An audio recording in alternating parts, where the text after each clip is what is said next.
بسم اللہ الرحمن الرحیم۔ حضرت یونس علیہ السلام کو اللہ تعالیٰ نے شہر نینوا کے باشندوں کی ہدایت کے لیے رسول بنا کر بھیجا تھا۔ نینوا یہ موصل کے علاقے کا ایک بڑا شہر تھا۔ یہاں کے لوگ بت پرستی کرتے تھے اور کفر و شرک میں مبتلا تھے۔ حضرت یونس علیہ السلام نے ان لوگوں کو ایمان لانے اور بت پرستی چھوڑنے کا حکم دیا، مگر ان لوگوں نے اپنی سرکشی کی وجہ سے اللہ کے رسول علیہ السلام کو جھٹلا دیا اور ایمان لانے سے انکار کر دیا۔ حضرت یونس علیہ السلام نے انہیں خبر دی کہ تم لوگوں پر عنقریب عذاب آنے والا ہے۔ یہ سن کر شہر کے لوگوں نے آپس میں مشورہ کیا کہ حضرت یونس علیہ السلام نے کبھی کوئی جھوٹی بات نہیں کہی ہے، اس لیے یہ دیکھو اگر وہ رات کو اس شہر میں رہیں تو سمجھ لو کہ کوئی خطرہ نہیں ہے، اور اگر انہوں نے اس شہر میں رات نہ گزاری تو یقین کر لینا چاہیے کہ ضرور عذاب آئے گا۔ رات کو لوگوں نے دیکھا کہ حضرت یونس علیہ السلام شہر سے باہر تشریف لے گئے، اور واقعی صبح ہوتے ہی عذاب کے آثار آنے لگے کہ چاروں طرف سے کالی بدلیاں نمودار ہوئیں اور ہر طرف سے دھواں اٹھ کر شہر پر چھا گیا۔ یہ منظر دیکھ کر شہر کے باشندوں کو یقین ہو گیا کہ عذاب آنے والا ہی ہے، تو لوگوں کو حضرت یونس علیہ السلام کی تلاش و جستجو ہوئی، مگر حضرت یونس علیہ السلام دور دور تک کہیں نظر نہیں آئے۔ اب شہر والوں کو اور زیادہ خطرہ اور اندیشہ ہو گیا، چنانچہ شہر کے تمام لوگ خوف خداوندی سے ڈر کر کانپ اٹھے، اور سب کے سب عورتوں، بچوں، بلکہ اپنے مویشیوں کو ساتھ لے کر اور پھٹے پرانے کپڑے پہن کر روتے ہوئے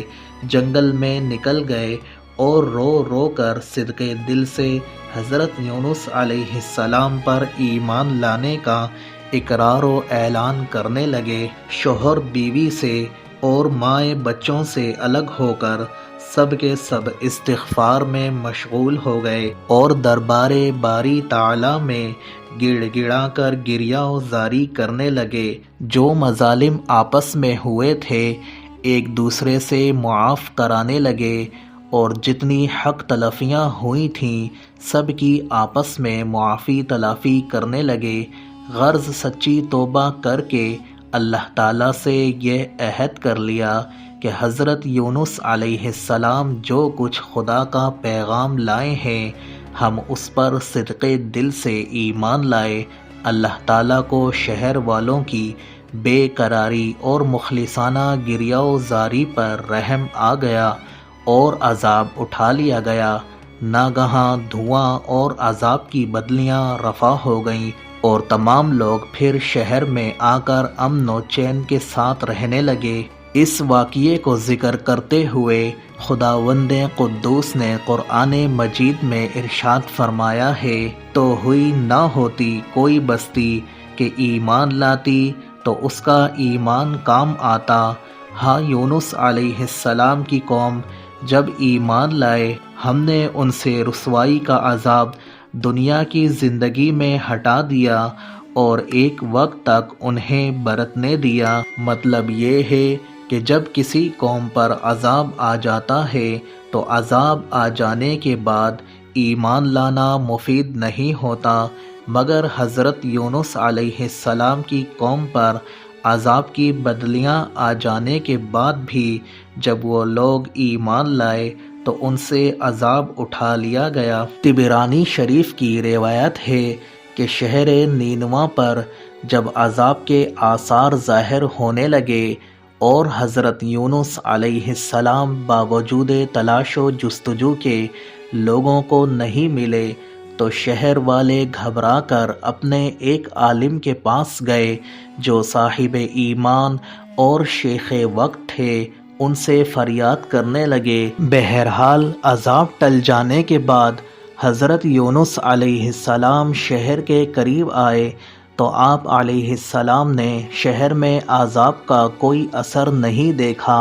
لوگوں نے عرض کیا کہ آپ اپنی قوم میں تشریف لے جائیے، تو آپ علیہ السلام نے فرمایا کہ کس طرح اپنی قوم میں جا سکتا ہوں؟ میں تو ان لوگوں کو عذاب کی خبر دے کر شہر سے نکل گیا تھا، مگر عذاب نہیں آیا، تو اب وہ لوگ مجھے جھوٹا سمجھ کر قتل کر دیں گے۔ آپ یہ فرما کر اور غصے میں بھر کر شہر سے پلٹ آئے اور ایک کشتی میں سوار ہو گئے۔ یہ کشتی جب بیچ سمندر میں پہنچی تو کھڑی ہو گئی۔ وہاں کے لوگوں کا یہ عقیدہ تھا کہ وہی کشتی سمندر میں کھڑی ہو جایا کرتی تھی جس کشتی میں کوئی بھاگا ہوا غلام سوار ہو جاتا ہے۔ چنانچہ کشتی والوں نے قرعہ ڈالا تو حضرت یونس علیہ السلام کے نام کا قرعہ نکلا، تو کشتی والوں نے آپ کو سمندر میں پھینک دیا اور کشتی لے کر روانہ ہو گئے، اور فوراً ہی ایک مچھلی آپ کو نگل گئی، اور مچھلی کے پیٹ میں جہاں بالکل اندھیرا تھا آپ قید ہو گئے، مگر اسی حالت میں آپ نے آیت کریمہ لا الہ الا انت سبحانک انی کنت من الظالمین کا وظیفہ پڑھنا شروع کر دیا، تو اس کی برکت سے اللہ تعالیٰ نے آپ کو اس اندھیری کوٹھڑی سے نجات دی، اور مچھلی نے کنارے پر آ کر آپ کو اگل دیا۔ اس وقت آپ بہت ہی نحیف و کمزور ہو چکے تھے۔ اللہ تعالیٰ کی شان کہ اس جگہ کدو کی ایک بیل اگ آئی اور آپ اس کے سائے میں آرام کرتے رہے۔ پھر جب آپ میں کچھ توانائی آ گئی تو آپ اپنی قوم میں تشریف لائے، اور سب لوگ انتہائی محبت و احترام کے ساتھ پیش آ کر آپ پر ایمان لائے۔ حضرت یونس علیہ السلام کی اس دردناک سرگزشت کو قرآن مجید نے ان لفظوں میں بیان فرمایا ہے، اور بے شک یونس پیغمبروں سے ہے، جب کہ بھری کشتی کی طرف نکل گیا تو قرعہ ڈالا تو دھکیلے ہواؤں میں ہوا، پھر اسے مچھلی نے نگل لیا،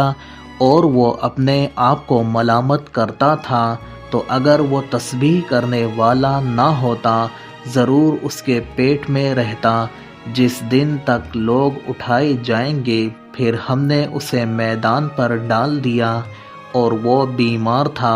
اور ہم نے اس پر کدو کا پیڑ اگایا، اور ہم نے اسے 1,00,000 آدمیوں کی طرف بھیجا، بلکہ زیادہ تو ایمان لے آئے، اور ہم نے انہیں ایک وقت تک برتنے دیا۔ شہر نینوا والوں کی سرگزشت سے یہ سبق ملتا ہے کہ جب کسی قوم پر کوئی بلا عذاب بن کر نازل ہو تو اس بلا سے نجات پانے کا یہی طریقہ ہے کہ لوگوں کو توبہ اور استغفار میں مشغول ہو کر دعائیں مانگنی چاہیے۔ تو امید ہے کہ بندوں کی بے قراری اور ان کی گریہ و زاری پر اللہ تعالیٰ رحم فرما کر بلاؤں کے عذاب کو دفع فرمائے گا۔ حضرت یونس علیہ السلام کی دل ہلا دینے والی مصیبت اور مشکلات سے یہ ہدایت ملتی ہے کہ اللہ تعالیٰ اپنے خاص بندوں کو کس طرح امتحان میں ڈالتا ہے،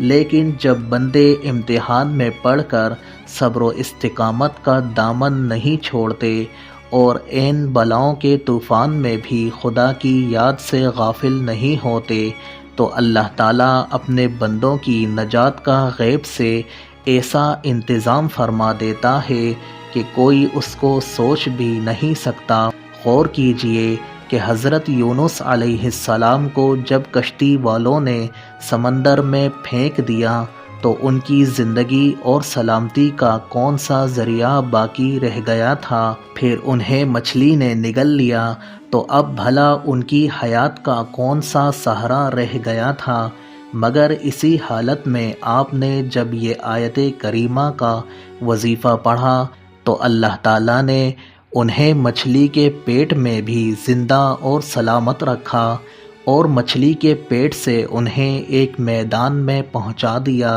اور پھر انہیں تندرستی اور سلامتی کے ساتھ ان کی قوم اور وطن میں پہنچا دیا، اور ان کی تبلیغ کی بدولت 1 لاکھ سے زائد آدمیوں کو ہدایت مل گئی۔ تفسیر قرآن، حدیث و فقہ، تاریخ اسلام نیز قرآن اور تاریخ کے واقعات جاننے کے لیے ہمارے یوٹیوب چینل قرآن میسج کو سبسکرائب کیجیے۔